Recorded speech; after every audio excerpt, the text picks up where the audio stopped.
ingieren estas sustancias en forma de bolsas de plástico, sospechando, pensando que nadie lo va a descubrir o pensando que no se van a derretir estas bolsitas, y sin embargo a veces accidentalmente se perforan. Y eso da lugar a que estos pacientes desarrollen un componente tóxico que puede llevar a la muerte si es que no tiene una atención rápida. Entonces, estos pacientes que presentan un dolor abdominal hay que considerar que ya se haya perforado, ¿no? Y se vería gases, ¿no?, en el abdomen. También teniendo en cuenta que hay algunas sustancias que necesariamente el paciente viene trastorno del nivel de conciencia, se elabora la sospecha clínica porque se ha encontrado evidencia de alguna sustancia, tanto de medicamentos o de sustancias tóxicas, y por lo tanto estos pacientes deben ser sometidos no solamente a una limpieza del aspirado gástrico, sino también, con compromiso renal, pensar ya en una hemodiálisis. Entonces, esos son cuatro de las sustancias que definitivamente van a tener que ser evaluadas por el nefrólogo para el uso de hemodiálisis y así barrer la sustancia tóxica que está en sangre. Eh, Dos de los ejemplos más frecuentes que podemos encontrar en los hospitales es el abuso de metanol, ¿no? Esa institución por metanol, la historia lo sugiere ya que hay un aliento, un aliento de alcohol, pero alcohol metílico. Generalmente son toxicidad dada de manera inadvertida porque la persona que está embriagada al final consume cualquier tipo de sustancia alcohólica, ¿no? No solamente el alcohol social que se vende, sino alcohol de tipo medicinal o alcohol de tipo industrial. Pero no solamente el etanol, del que vamos a conversar, sino del metanol. Entonces, ahí es francamente tóxico que lesiona el cerebro, causa amaurosis, y esos pacientes deben ser sometidos urgentemente a un proceso de dialítico. De igual manera, los salicilatos, que ese es el otro punto en que a veces la toxicidad suele ser frecuente porque muchos de los pacientes cardiópatas que han pasado por un infarto cerebral o cardiovascular necesitan tomar ácido acetilsalicílico como prevención secundaria, pero a veces hay pacientes que pueden tener o cursar con trastornos del ánimo, con depresión y teniendo medicamentos que los usan convenientemente para su enfermedad circulatoria, pueden intoxicarse con aspirina, ¿no? Y generar esa intoxicación por salicilatos. Eh, de igual manera, pacientes que pueden ser asmáticos pueden usar como método de autoeliminación el uso de sustancias este, broncodilatadoras, ¿no?, como teofilina.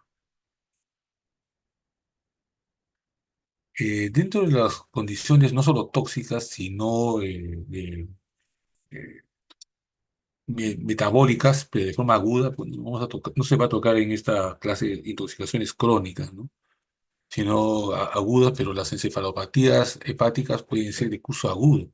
Es cierto que los pacientes que hacen procesos crónicos de compromiso del hígado, llegando a cirrosis, pueden desencadenar un proceso no solo crónico, sino reagudizarse por una encefalopatía, por la contaminación, por la cantidad enorme de sustancias nitrogenadas en sangre.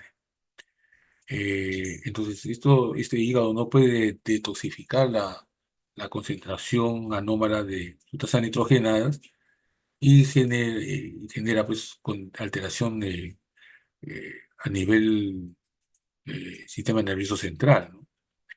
Con alteración del nivel de conciencia, con presencia de movimientos involuntarios, a la cabeza el flapping o asterixis, que eso en semiología han aprendido ustedes, generalmente no es patognomónico el signo de asterixis en encefalopatía metabólica, encefalopatía hepática, pero sí es un índice de una encefalopatía metabólica. O sea, puede ser eh, insuficiencia hepática, insuficiencia renal, incluso insuficiencia respiratoria. Pueden presentar estos pacientes con este tipo de flapping o asterixis.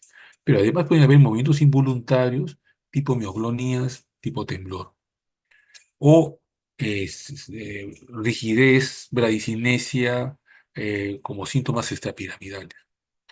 Algunos pacientes pueden desarrollar trastornos focales, ¿no?, que están lesionando la vía piramidal porque hay una toxicidad en todo el neuroeje, hemisferio cerebral o médula, que dan lugar a afectación de dicha vía. Eh, las neuroimágenes que nos van a ayudar van a ser mejor la resonancia que la tomografía. La tomografía muchas veces no nos va a informar mucho sobre esta lesión de ganglios basales, lesión aguda. Sin embargo, la resonancia tiene cierta sensibilidad y especificidad para mostrar lesiones bilaterales simétricas como en espejo de afectación de ganglios basales. Otro elemento que nos permite sospechar de una encefalopatía metabólica y en particular la encefalopatía hepática es el uso de un electroencefalograma, en el cual no solamente va a permitir verificar si el paciente está cursando con crisis epilépticas, sino con trastornos de las ondas que ven acá a continuación, ¿no?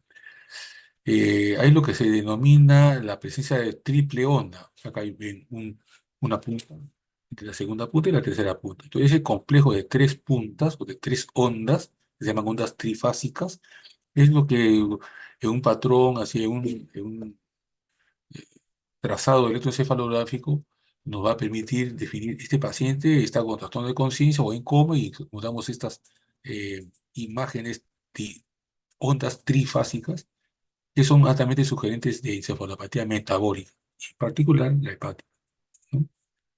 Y como ustedes distinguen, es fácil, ¿no? Cuestión de estar evaluando las ondas y ver este ciclo, ¿no? Tres ondas. El tratamiento consiste en, primero, evitar mayor complicación de presencia de sustancias nitrogenadas. Por ejemplo, las bacterias pueden degradar y formar eh, sustancias eh, nitrógeno. Entonces, se da antibiótico para barrer la flora bacteriana, evitar que haya sangrado gastrointestinal, porque esos pacientes pueden desarrollar esas complicaciones y también esta sangre se puede ser fuente de presencia de sustancias nitrogenadas. Hay que evitar también reducir la sedación, porque a veces los pacientes, como están en encefalopatía metabólica y están con agitación psicomotriz, muchas veces hay la, la tentación de sedarlos con benzodiazepinas. Recordando que las benzodiazepinas también pueden ser tóxicas pues, para la forma de ser metabolizada por el hígado. Entonces la sedación debe ser mínima para nos permitirá ver que la progresión del trastorno de conciencia no empeore. Es decir, si lo sedamos, no vamos a saber si es por el efecto de la sedación o por el progreso de una encefalopatía. Por eso que se intenta, en todo caso, ante estos pacientes muy vulnerables y con agitación psicomotriz, hacerle sujeción mecánica, ¿no? En las extremidades. Y el paciente se mantiene pues, despierto. Corrección de los trastornos ácido básicos e hidroelectrolíticos y evidentemente disminuir la carga de sustancias nitrogenadas con dieta con baja proteína. Ahora, si el tracto intestinal todavía tiene las deposiciones o la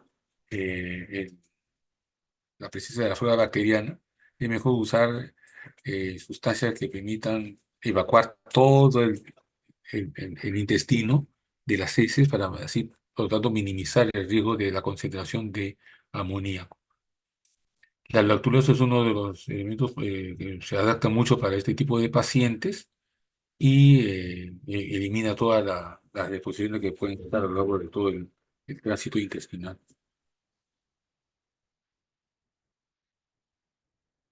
Eh, Pasamos a otro tipo de sustancias, esas sustancias que le comentaba de eh, insecticidas fundamentados en la composición química de órganos fosforados o carbamatos, cuando hay una ingesta o accidental, que eso puede ocurrir en el campo, cuando los granjeros o los que se encargan en el campo de hacer una limpieza sin protección adecuada, porque estos órganos fosforados pueden entrar no solamente a través de la piel y la mucosa, sino que incluso por vía respiratoria.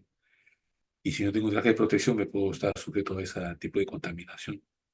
Pero a nivel de la ciudad, muchas veces eso se emplea como un agente para eh, eh, que a la mano es más fácil conseguir o autoeliminarse, un paciente deprimido, un paciente que tiene ideación suicida, coge en su casa a un insecticida y se lo ingiere.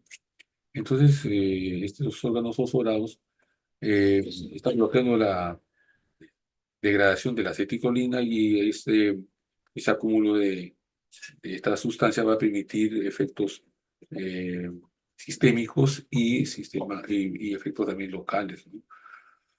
Va a estar un paciente totalmente con mucha cialorrea, van a estar con unas pupilas muy mióticas y van a tener movimientos imprudentes en la piel, que son las fasciculaciones, que debajo de la piel se ven las fibras musculares que comienzan a contraerse, ¿no? Eh, en pacientes que son delgados pueden ser mucho más fácil de observar estas fasciculaciones que aquellos pacientes que tienen obesidad. Y a nivel sistémico, el sistema nervioso central se afecta, ¿no? Pasando por una instancia de somnolencia hasta coma, ¿no? El paciente también puede desarrollar trastornos en la comunicación con disartria y convulsiones si no se corrige. Finalmente puede existir la muerte. Eh, la presencia de los pacientes que vienen de manera aguda a una emergencia con ansiedad, con confusión, con convulsiones, nos hace sugerir que hay alguna intoxicación por alguna de estas sustancias que son frecuentes en nuestro medio. Entonces uno siempre debe pensar, ¿este paciente se ha intoxicado o ha querido autoeliminarse? Estos pacientes, como le comentaba, pueden llegar a un deterioro de presión del sistema del centro respiratorio y generar paro respiratorio y posteriormente paro cardíaco, ¿no? Entonces, la idea es no solamente mantener una adecuada respiración al paciente, sino tener el equipo de intubación, porque si el paciente hace un paro respiratorio en la sala de emergencia, debemos tener el equipo inmediato para colocar un tubo endotraqueal, tener una vía para tener una circulación adecuada y estar pendiente de que no haya, que no realice o no tenga un paro cardíaco y respiratorio para iniciar las maniobras de reanimación.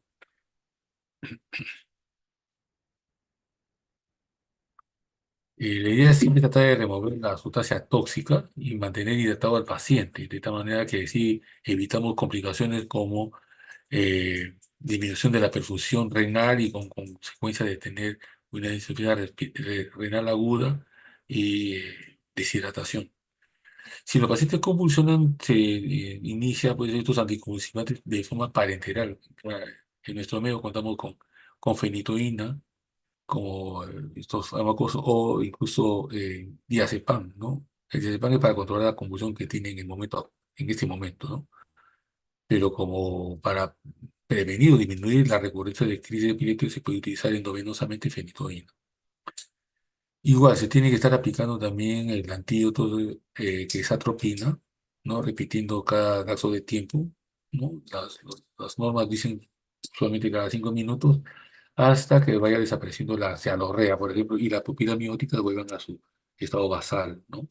Fotoreactiva.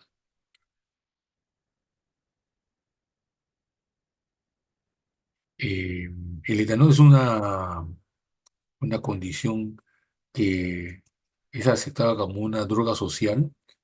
Eh, el problema es cuando eh, queremos catalogar a un paciente alcohólico o dependiente del consumo de alcohol, pero es muy amplio tratar de catalogarlo como un consumidor, porque basta solamente como condición fundamental la necesidad de la persona a querer seguir ingiriendo alcohol porque tiene esa necesidad, ¿no?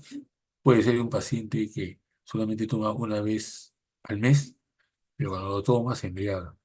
O puede ser aquel paciente que todos los días toma, pero que no llega a embriagarse, pero que sin embargo el día que no lo toma va a tener la necesidad de tomarlo justamente, ¿no? Esa necesidad imperante o imperiosa de querer consumirlo. Entonces, como verán, es amplio y hay que tener cuidado, ¿no? Hasta a catalogar a un paciente como alcohólico. Pero justamente lo fundamental es esa, la necesidad de consumir, ¿no? La frecuencia es bien variable. Entonces, en nuestro medio el etanol pues, es una sustancia que bajo ciertos niveles es altamente tóxico. En algunas regiones eh, suele acompañarse incluso de desnutrición, porque estos pacientes alcohólicos suelen consumir alcohol, incluso de alto grado, pero descuidan su alimentación. Mientras existe también eso ocurre en poblaciones, en países de tipo nórdico, en la que consumen cantidades importantes o de whisky o de vodka, ¿no? Es un paciente que luce caquético, desnutrido porque no se alimenta. Mientras que en nuestro hemisferio sur hay pacientes que son alcohólicos, pero que comen y- y no sufren de nutrición, ¿no? Que conlleve a una deficiencia de glucosa o de tiamina. Entonces, el escenario de ese tipo de población es un poco diferente. Entonces, por lo tanto, tener en consideración que cuando consume el alcohol, determinado individuo, debemos tener presente que la absorción a nivel gástrico se completa en 2 horas. Y eso nos va a tener una idea porque a veces de manera eh, eh, imprudente uno consume alcohol, una pequeña vaso nada más, ¿no? De cerveza y se va a conducir el vehículo. El paciente puede estar totalmente despierto, lúcido, pero lamentablemente el tipo de reacción podría fallar ante una situación imprevista en una pista o carretera, ¿no? Y dar lugar pues, a un accidente. Entonces, tener en cuenta que el nivel sanguíneo letal es de 5 gramos de alcohol por litro de etanol, ¿no? Etanol o alcohol etílico, ¿no? Los pacientes ya están con una alta chance de pésimo pronóstico con fallecimiento, ¿no? Las intoxicaciones agudas, que para el paciente que pueden tomar una cantidad enorme pues, de alcohol, ¿no? De alto grado y puede desarrollar incluso fallo ventilatorio, el paciente entra en coma tranquilamente, ¿no? Su contenido sanguíneo de alcohol es alto y los pacientes tienen trastorno de nivel de conciencia, somnolencia y pueden tener esa paro respiratorio. Eh, el tratamiento debe ser urgente ante la sospecha el aliento alcohólico es fácilmente detectado, entonces uno idealmente debe tener pues el equipo de paro, ¿no? Con intubar al paciente y una intubación endotraqueal y aspirado y lavado de gas, ¿no? Siempre dentro de las primeras 2 horas, porque justamente las 2 horas cuando se puede, tenemos el chance para evitar que tenga una absorción completa de este líquido. Debe ser mantenerse hidratado y en los pacientes en que uno ve que cursa con grado de malnutrición o de nutrición, aplicar de tiamina endovenosa como norma, ¿no? Según los niveles plasmáticos, eh, hasta 1,5 gramos por litro, uno puede estar despierto, orientado. Sin embargo, la coordinación ya fina se altera, ¿no? Por eso le decía, uno puede estar despierto, lúcido, manejando, pero su tipo de reacción es poco diferente de uno que no está tomando en ese momento. Por lo tanto, cabe la posibilidad de que provoque un accidente. A medida que comienza a subir la concentración del alcohol de gramos por litro, el paciente llega pues, a tener la alteración, digamos, en estos pacientes con embriaguez, que tienen incoordinación motora, que tienen trastorno cerebeloso, que pueden tener disartria, ¿no? E incluso con alteración de la conducta. A medida que aumenta los gramos por litro, ya llegamos al trastorno del nivel de conciencia que puede llegar hasta el coma, ¿no? 4 gramos de litro, ya el paciente ya está con una chance muy alta de tener un mal pronóstico. Pero por otro lado, puede llegar a la emergencia un paciente con una abstinencia alcohólica. O sea, está relacionado con el consumo de alcohol, ¿no? Una toxicidad alcohólica digamos, de curso agudo, pero sin embargo en este momento el paciente dejó de tomar el alcohol. Pero ocurre esos fenómenos, el fenómeno de abstinencia. Pasó un día, pasa el segundo día, el paciente ya comienza a tener un poco de ansiedad, como una necesidad de que si antes tenía mi sangre llena de alcohol, después de 1 o 2 horas, de 1 o 2 días, pero que no hay, ya el nivel, y el paciente experimenta una sensación de angustia, de ansiedad, taquicardia, como síntomas autonómicos que se ven en la columna de la izquierda. Pero también puede, a medida que pasan las horas, el paciente desarrolla también trastorno conductual, incluso con alucinaciones. Y suelen ser esas alucinaciones que a veces los caricaturizan, que son alucinaciones zoomórficas, es decir, a veces dicen, "Ve, cuando yo veo un chancho volar, un cerdo, y el aire volando". Solamente suelen ser de este tipo, ¿no? Con presencia de animales, ¿no? De las alucinaciones. Si esto no se controla o uno no se percata que realmente es por abstinencia de estas sustancias, pues se puede llegar hasta un trastorno de conciencia. Y sí, es cierto, después de 24 o 48 horas hasta 72 puede presentar convulsiones, pero evidentemente ahí las convulsiones no requieren antipilépticos, porque la convulsión provocada por la abstinencia alcohólica se remite o se controla porque no debe tomar alcohol.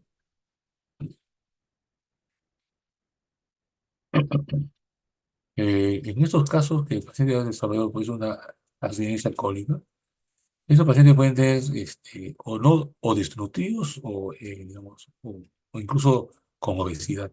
Sin embargo, debemos tener en cuenta que quizás su calidad de alimentación no sea la mejor y por lo tanto siempre debe haber la sospecha de tener o una alteración de la tiamina o del ácido fólico. Entonces, tenemos que tener en cuenta hacer los dosajes, ¿no? Y su procedimiento de tratamiento, ¿no? Y por eso podemos después verificar que realmente el paciente se ha estado cursando con una déficit de esas dos sustancias. En todo caso, si el caso fuera leve, a estos pacientes se les puede estar dando las indicaciones al familiar para que pueda estar ingiriendo benzodiazepinas, ¿no? De corta duración, o incluso medicamentos en el caso que el paciente tenga pues este tipo de temblor, ¿no? Esos temblores provocados por la abstinencia alcohólica. Existe, digamos, un paciente tiene intoxicación aguda de alcohol, temblor. O en su defecto, paciente que tiene abstinencia alcohólica también puede presentar temblor. Entonces, un manejo sintomático es el uso de propranolol, como en el temblor esencial, ¿no? Entonces, también tiene una efectividad alta. Sin embargo, el paciente también se puede desarrollar pues, no solamente esa presentación de leve, que puede ser manejado de forma ambulatoria, sino que el paciente sí debe estar ingresado al hospital porque tiene alucinaciones y tiene convulsiones, ¿no? Los trastornos autonómicos, es decir, taquicardias, aumento de la presión arterial y que puede incluso dar lugar a unas arritmias o paro cardíaco. Entonces, estos pacientes sí tienen que tener también una observación en una unidad de cuidados críticos, con adecuada hidratación, con una sedación también monitorizada y el uso de antipsicóticos en los casos de esta agitación. Eh, bueno, como en todo paciente que tiene alguna intoxicación, siempre evaluación de las funciones vitales y ver la necesidad a veces de mantener una hidratación vía parenteral. Es que estos pacientes a veces, por su conducta, se niegan a tener ingesta de líquidos o de medicamentos.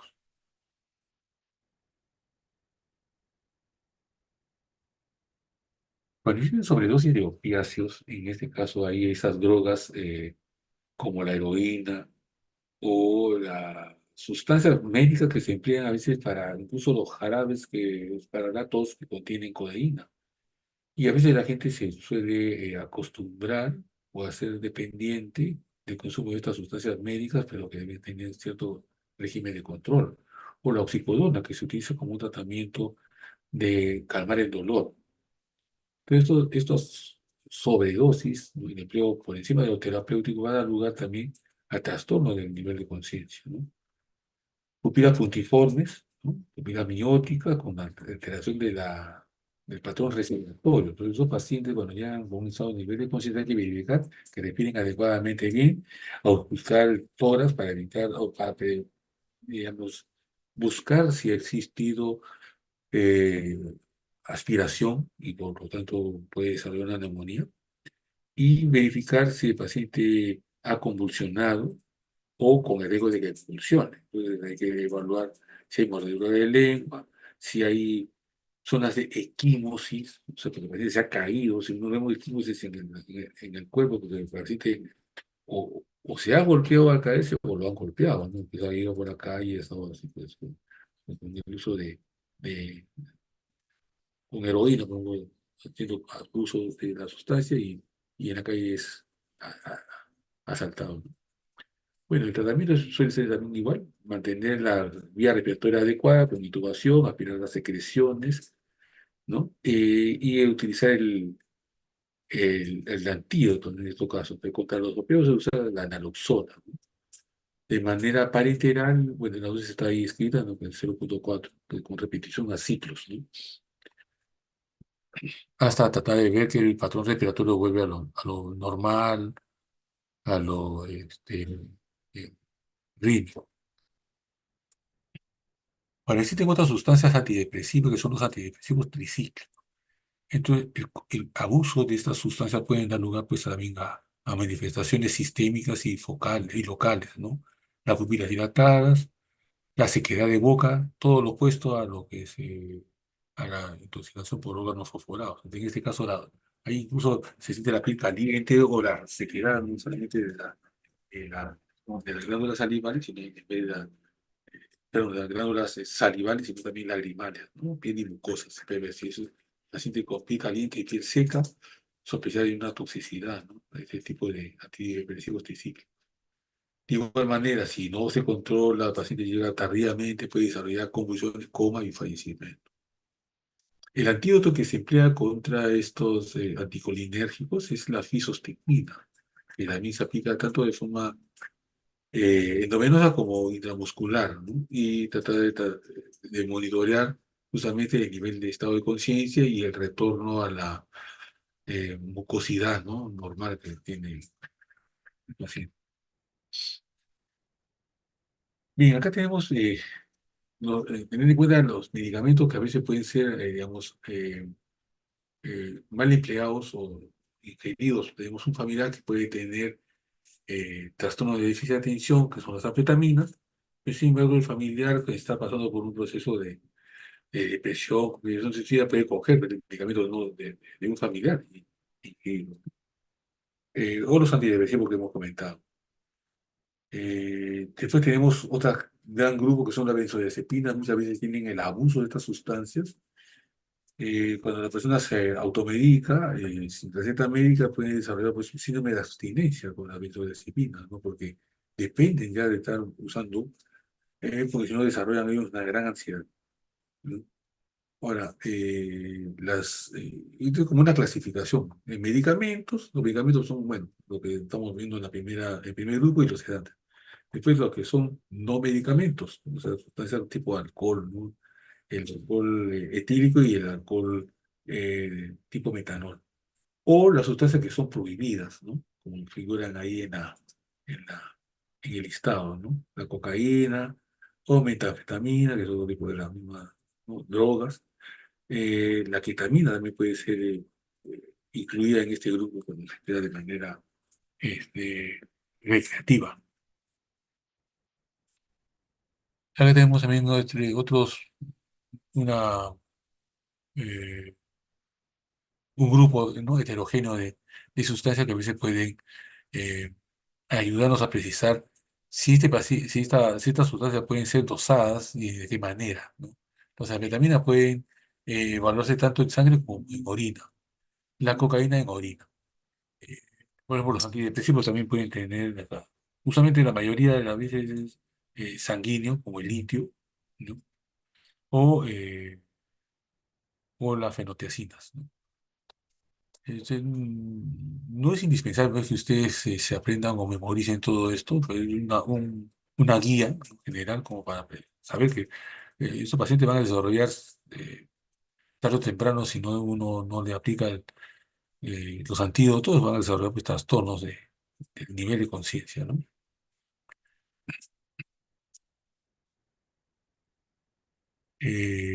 Bueno, drogas estimulantes, ¿no? Drogas ilícitas y sustancias que no son ilícitas, pero que se emplean pues, para manejo médico. Pero a veces el abuso de estas sustancias pueden dar lugar a estos síntomas, ¿no? El paciente que consume cocaína puede estar eufórico inicialmente, ¿no? Y después, y con midriasis, ¿no? Con bastante sed, ¿no? Con resequedad de boca y además desarrollar síntomas paranoicos, ¿no? Que le quieren hacer daño, que lo quieren seguir, y a veces puede tomar algunas medidas así como de salir corriendo porque cree o sospecha que lo están siguiendo y inadvertidamente al salir puede tener un accidente, ¿no? Sí, un atropello, por ejemplo. En las anfetaminas, semejante, ¿no? Cuadro clínico. Y lo mismo, ¿no? En cuanto a el apoyo vital, ¿no? Respiración, circulación y evitar, pues, en este caso no existe un antídoto propiamente dicho contra la cocaína, sino esperar que vaya disminuyendo pues, a lo largo del tiempo la sustancia en sangre. Aquí en las anfetaminas se pueden utilizar una sustancia llamada carbón activado que permite absorber, ¿no? El tóxico. Y en otros casos que son eh, de igual manera peligrosos, ¿no? Como esta sustancia que también es una droga, que es un derivado de la anfetamina, o medicamentos que si hay en los jarabes para la tos, pueden dar lugar pues, a justamente estos cambios conductuales y de conciencia. Eh, sí, también se puede emplear nuevamente la absorción, ¿no? Con carbón activado o tratar de facilitar la, eh, el tránsito intestinal o tratar de forzar también que el paciente elimine por orina la sustancia, ¿no? Eh, Hemos comentado algunos antídotos, ¿no? Para recordar, si hay intoxicación con paracetamol, ¿no? Pues tenemos la evidencia, ¿no? De la caja, de las pastillas, de los blisters, entonces, usamos N-acetilcisteína. Si los pacientes están intoxicados por anticolínicos, tenemos el antídoto que es la fisostigmina. Aquellos que son los anticolinesterácicos, usamos atropina. Si hay consumo de benzodiazepinas, usamos el flumacenil. Los pacientes que han tenido intoxicación de monóxido de carbono, se han querido suicidar, se han encerrado en un garaje y comienzan a encender el automóvil, pues, sí, también hay que de liberar, ¿no? Mantener abierta la habitación para tratar de que el paciente, bueno, vuelva a tener el oxígeno del caso. Ya es un poco más extraño que uno pueda tener una intoxicación por cianuro, porque a veces puede ser muy letal si es que uno lo demora en llegar al hospital y también tener una sospecha, ¿no? Porque realmente es, conseguir estas sustancias es un poco complicado, ¿no? Difícil. Sin embargo, acá no ha habido oportunidad de ver pacientes realmente con esta intoxicación y estos serían los eventuales antídotos que podríamos tener en una emergencia, ¿no? Eh, Para el metanol, por ejemplo, se puede utilizar, y parece mentira, pero se puede usar el etanol que va a desplazar al metanol, porque el metanol va a causar un daño tisular a nivel del cerebro y va a causar ceguera. Entonces es mejor que al paciente se le reemplace este metanol altamente tóxico con etanol, porque finalmente el etanol también se va, digamos, degradando a lo largo del tiempo. Pero es mejor, más manejable que el hecho de la sustancia está muy altamente tóxica, ¿no? Y los opioides que hemos comentado, el antídoto es la naloxona. Y en los pacientes que tienen órganos fosforados se usa atropina. Eh, Bien, esto sí una, eh, una vista panorámica más o menos de las sustancias que pueden estar al alcance de la mano del paciente, ¿no? Porque tiene acceso a la medicación o a veces por amistades a las sustancias ilícitas, ¿no? Entonces, eh, hay que tener en cuenta que parte del diagnóstico es tener un poco la sospecha, paciente con trastorno de nivel de conciencia, en coma, en la familia que está a su lado de valor eh, muy importante. Ellos son los que van a traer la sustancia que está consumiendo, ¿no? Solamente tenemos pocas ocasiones en que el paciente tiene bastante cialorrea, está con mucha, digamos, con alteración de la respiración y uno dice, bueno, el paciente puede tener una toxicidad, una sustancia no médica, no medicamentosa, como los órganos fosforados, ¿no? En virtud de, uno, la frecuencia de la sustancia que puede el paciente ingerir, o número dos, el tener, ¿no? La sustancia sospechosa en manos del familiar. Eh, si hay alguna eh, comentario o alguna pregunta, en la medida de lo posible, le ayudaremos.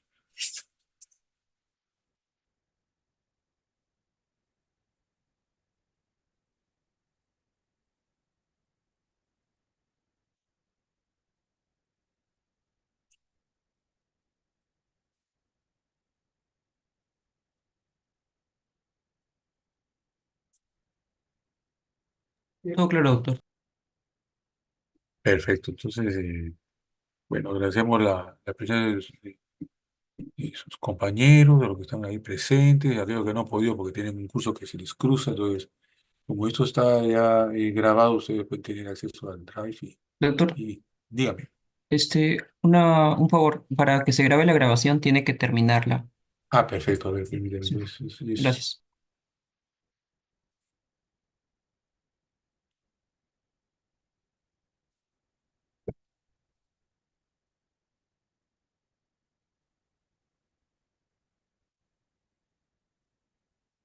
ya está, Recording stopped. ya está. Bien, señores estudiantes, entonces, eh, ya mañana nos vamos viendo cada uno en su sede y en sus prácticas. Entonces, les deseo una feliz noche y nos vemos hasta mañana. Muchas gracias, doctor. Buenas Gracias, doctor. noches. Doctor, buenas noches. Buenas noches.